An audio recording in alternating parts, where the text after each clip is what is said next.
మీరు జగన్కు ఓటు వేస్తే పథకాలన్నీ కూడా కొనసాగింపు, ఇంటింటి అభివృద్ధి.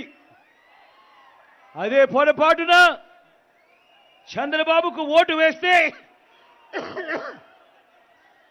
పథకాలన్నీ ముగింపు, మళ్ళీ మోసపోవటమే అన్నది ప్రతి ఒక్కరిని కూడా గుర్తుపెట్టుకోమని ఈ సందర్భంగా మీ అందరికీ కూడా తెలియజేస్తా ఉన్నాను.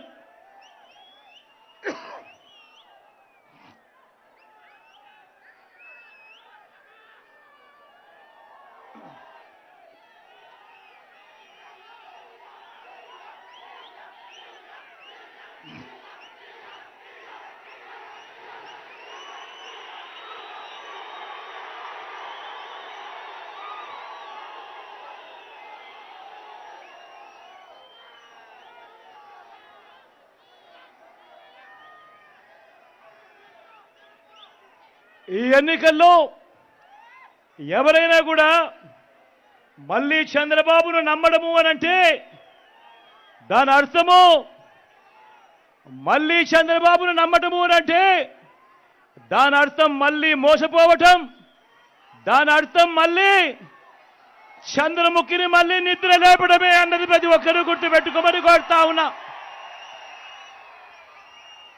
చంద్రబాబును మళ్ళీ నమ్మటము అనంటే కొండ చిలువ నోట్లో తలకాయ పెట్టడమే అన్నది ప్రతి ఒక్కరూ కూడా గుర్తుపెట్టుకోమని కోరుతా ఉన్నా.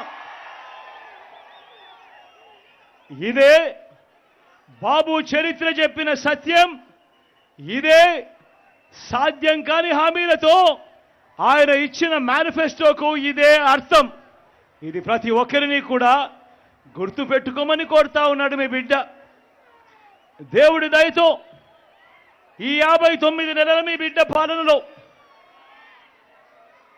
గతంలో ఎప్పుడూ జరగని విధంగా గత చరిత్రను మారుస్తూ నా అక్క చెల్లెమ్మల కుటుంబాలకు మీ బిడ్డ హయాంలో ఏకంగా 2,70,000 కోట్ల రూపాయలు, మళ్ళీ చెప్తా ఉన్నాను, నా అక్క చెల్లెమ్మల కుటుంబాలకు ఏకంగా 2,70,000 కోట్ల రూపాయలు మీ బిడ్డ నేరుగా బటన్ నొక్కుతా ఉన్నాడు. నా అక్క చెల్లెమ్మల కుటుంబాలకు ఎటువంటి లంచాలు లేకుండా, ఎటువంటి వివక్ష లేకుండా నా అక్క చెల్లెమ్మల కుటుంబాలకు వారి చేతికే, వారి ఖాతాల్లోకే నేరుగా డబ్బులు వెళ్ళిపోతా ఉన్నాయి.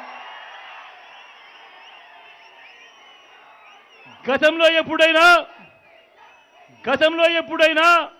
ఇలాంటి పథకాలను కానీ, గతంలో ఎప్పుడైనా ఇలా బటన్లు నొక్కడం కానీ ఎప్పుడైనా చూశారా అని అడుగుతా ఉన్నాడు మీ బిడ్డ.